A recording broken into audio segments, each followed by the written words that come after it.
Hello. What is the strangest vegetable you've ever come across? The weirdest vegetable? Well, today I'm going to show you. Hi, I'm your host, Marilyn Zink. I'm the publisher of the Herbal Collective magazine, a nutrition coach, and a herbalist.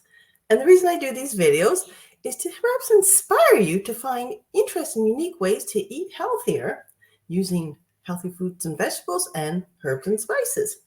So, this is this weird vegetable. Is it broccoli? Is it cauliflower?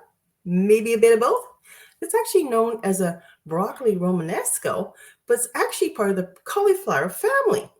And it is also a fractal, which means it has geometric shapes that go on a smaller scale. So I'm going to show you a little closer. You can kind of see how it's weird and twisty, right? So it's got the firmness of cauliflower, slightly firmer. It's supposed to have a nutty taste. Now, I have not tried eating this yet, so I'm going to, and you can cook it similar to broccoli or cauliflower. So what I'm going to do is I'm going to just fry it up in a frying pan with just like some simple butter and see what it tastes like, because I don't want to add any herbs and spices to it yet until I know the natural flavor of it. So I'm going to come back and show you what it's like. Okay, I'm back after frying up some of the Romanesco, maybe cauliflower Romanesco might be a better term. And the first thing I notice is when I cut it, it's a very firm vegetable. And the little florets, because that's what these are, they're actually flowers, they just started popping off in all directions, kind of like vegetable popcorn. So it's much harder to cut than, say, cauliflower. And as you can see, that's how it looks when it's cut on the inside. And it takes a lot longer to cook because I know because these vegetables are so firm, it's going to take a while to soften it up. So what you might want to do is use it in something like a soup or a stew, much like you say you would with cauliflower.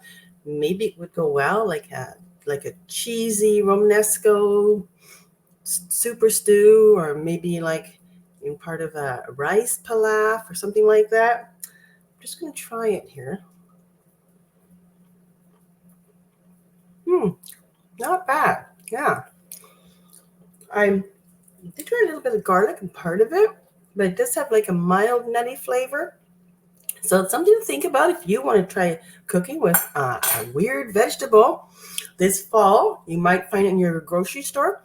I found it in a specialty food store, so that might be the place to look. They're not cheap. It was $5 for a small head, and a larger head would be $8. But hey, if you want to wow your guests and show them some weird food that you found, weird vegetable that you can cook, that could be something to try.